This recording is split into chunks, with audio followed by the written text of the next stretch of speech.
هو حسام حسن المدير الفني لمنتخبنا الوطني بيقول ايه؟ بيقول ايه بجد؟ بيقول لك احنا ما عندناش لاعيبه في الدوري المصري تصلح للمنتخب الوطني.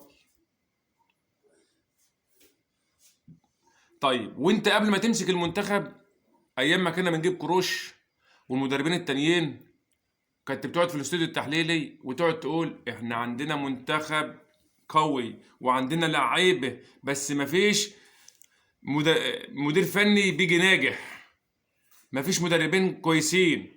قلنا ماشي، مشينا المدربين وجبناك يا حسام يا حسن بإرادة الشعب، بإرادة الشعب. جاي بعد ما انت مسكت المنتخب تقول مفيش لعيبه تصلح للمنتخب؟ ازاي؟ بقول لك ما ينفعوش يروحوا كاس العالم، ولا ينفعوا مش عارف فين. ليه تهين اللعيبه كده قدام العالم بتصريحاتك دي؟ وليه المسخره بتاعتك دي من اولها كده فشل؟ دي دي فشل، دي فشل منك. ده انت لو ده نادي الاهلي كل سنه بيلعب في كاس العالم للانديه. نادي الاهلي لوحده ده نادي من ضمن الانديه اللي في مصر، ده غير المحترفين، بيلعب في كاس العالم للانديه كل سنه، بايتين اكلين شاربين نايمين كل سنه في كاس العالم. وهناك بيجيبوا مركز، بياخدوا افريقيا وبيجيبوا هناك في كاس العالم مركز، بيلعبوا الفطاحله هناك وبيجيبوا مركز.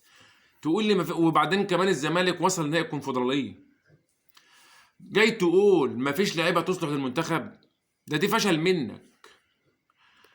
ده انت لو سالت كولر لما جه مصر ومسك نادي الاهلي، كل سنه كولر ده بيروح كاس العالم. كان قبل ما كولر دي يجي مصر، ساعه ما كان بيدرب انديه تانية خارج مصر، ما كانش بيشوف كاس العالم. لما جه هنا مسك الاهلي رجله خدت على كاس العالم، كل سنه رايح رايح، كل سنه. ده نادي واحد من الانديه، نادي واحد من الانديه المصريه. تقول لي مفيش لعيبه تصلح ازاي؟ ده كولر لو خد الاهلي بس، لو الاهلي لعب باسم مصر، منتخب مصر، كولر عليه النعمه هيروح كاس العالم مرتاح. كولر ده اهو بنادي الاهلي لو لعب مكان المنتخب والله العظيم هيرعب افريقيا، هيرعبها، وهيلعب في كاس العالم، وهيروح يعمل نتائج هناك في كاس العالم، مش هيروح يتغلب من اول ماتش ويجي. نادي الاهلي بس لوحده. جاي تقول مفيش لعيبه تصلح في الدوري المصري؟ ده فشل، فشل والله العظيم. ما انتش قد الشيله ما تشيلهاش، انت مش قد الشيله ما تشيلهاش. كده اهانه، اهانه لمنتخب مصر. ما انتش قد الشيله، توكل على الله من غير ما تروح. وتصبحوا على خير.